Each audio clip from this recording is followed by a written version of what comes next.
안녕하세요. 농지투자 OK 저자 윤세영입니다.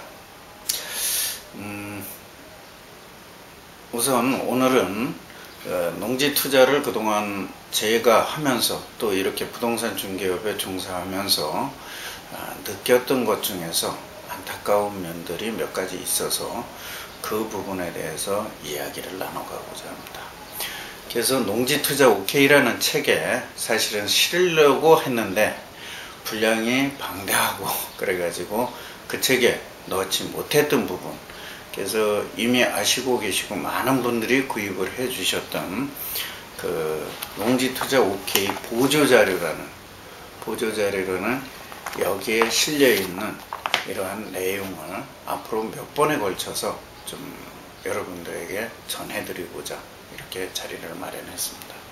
그래서 그 중에서 여러분들한테 꼭 전해드리고자 하는 것은 이렇게 농지법령의 이해, 이렇게 되어 있는 이 법령의 이해를 좀 하고 가자 하는 내용을 먼저 말씀을 드리고, 이 책 내용에는 농지투자 전략 총정리라는 것도 있고, 또 농지를 구입관리 처분하는 요약을 해놓은 그런 내용도 들어 있습니다만은, 이것은 책에 있기도 하지만은 대부분 다른 자리에서 또 세밀한 그 설명이 필요한 거라서 다 못 드리고, 앞으로 주로 해드리려고 하는 건 농지법령의 이해, 농지를 어떻게 좀 푸는 것이 좋은가 하는 내용을 말씀드리고자 합니다. 우리는 살아가면서 또 농지를 투자하면서 부동산을 투자하면서 하여튼 총 우리가 살아가면서 수많은 법과 접하고 있습니다. 알게 모르게.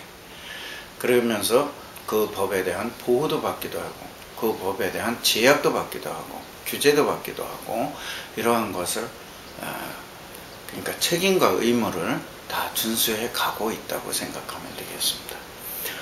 특히 그 부동산 투자와 관련해서, 특히 농지 투자, 토지 투자와 관련해서는 한 100여 개의 법률, 또 400여 개의 그 관련 조례 등 이런 것까지 저촉을 받고 있다고 합니다. 그러나 실제 그 우리하고 연관되는 것은 그렇게 많은 것은 아니지만, 어쨌든 이렇게 많은 법률로부터 부동산 투자에 대해서, 특히 토지 투자에도 제약을 받고 있다, 이렇게 보면 되겠습니다. 그래서 다 말씀은 못 드리고, 농지 투자와 관련해서 과연 그럼 우리가 어떻게 봐야 되고, 어떤 법으로 접근을 해야 되고, 방법이 어떤 것인지, 이런 부분을 이야기해 가겠습니다. 우리는 그 법령을 이해할 때 그러니까 자기가 평상시 알고 있는 상식으로 이해를 하려고 하는 경향이 많이 있습니다. 특히나 여기저기서의 자기가 그동안에 축적된 정보를 가지고 어느 한 법령이라든가 법조항을 해석을 하려고 하는 경향이 많이 있습니다. 이렇게 해서는 큰 오판을 할 수 있고, 또 특히나 이런 투자, 거금을 들여서 하는 투자에서는 큰 손실을 감수할 수밖에 없습니다. 그래서 오늘은 그 부분을 자꾸 얘기를 하고자 합니다. 각종 법령에서는 제1조가 대부분이 그 법에서 왜 제정됐고 어떻게 하겠다는 목적이 거기에 들어 있습니다. 그래서 이 목적을 정확히 이해를 하셔야지, 또 제정된 이유를 정확히 이해를 하셔야 그 법에 대한 내용을 다 이해를 하실 수 있다, 이렇게 보시면 되겠습니다. 근데 그 다음에 중요한 것이 2조나 3조에 보편적으로 나오는 용어의 정리라는 것이 있습니다. 이 용어의 정리라는 것은 무엇이냐면, 그 법에서 이야기하고자 하는 그 용어는 나는 이러이러한 뜻으로 여기에서 말하고 있다는 것을 정리를 해줬어요. 그래서 우리가 각자 그동안에 여기저기서 들은 정보 또는 그 지식이 아니라, 이 법에서 말하고자 하는 것은 이러이러한 것이라고 규정을 하고 있다는 거예요. 그래서 저쪽 법에서 틀리고 이 법에서 틀리고 이 법에서 틀릴 수가 있어요. 예를 들면 농지법에서 정의하는 농업인 규정과 또는 다른 농협이라든가 농업촌 관계법에서 따지는 농업인에 대한 정의가 다 다릅니다.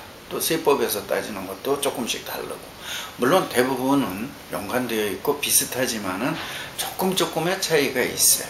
그래서 이런 것을 각 법에서 이야기하는 것을 좀 명확하게 이해를 하실 필요가 있는데, 우리가 농지 투자를 할 때는 또 각 법을 연관해서, 모든 걸 연관해서 이해를 해야 되고, 그 중에서 최대 모든 것을 충족할 수 있는 그 부분으로 가야 되겠죠. 그래서 이런 부분이 중요하다. 그래서 그런 부분을 이야기를 하려고 그럽니다. 예를 들면 이렇습니다. 농업진흥구역에서 우리가 어떠한 행위를 하려고 할 때 허용행위냐 제약행위냐 이런 것이 농업진흥지역에서 내가 어떤 걸 하려고 한다 그럴 때는 그게 가능해요. 그래서 내가 땅이 있을 때 그거를 하려고 한다? 보면 되는 겁니다. 그때 가서 찾아보고. 면적이 얼마 뭐 이건 중요치 않아요. 그때 가서 보면 돼요. 그러나 내가 지금 우리 보통 투자자는 지금 내가 땅을 갖고 있는 게 아니다 이런 얘기예요.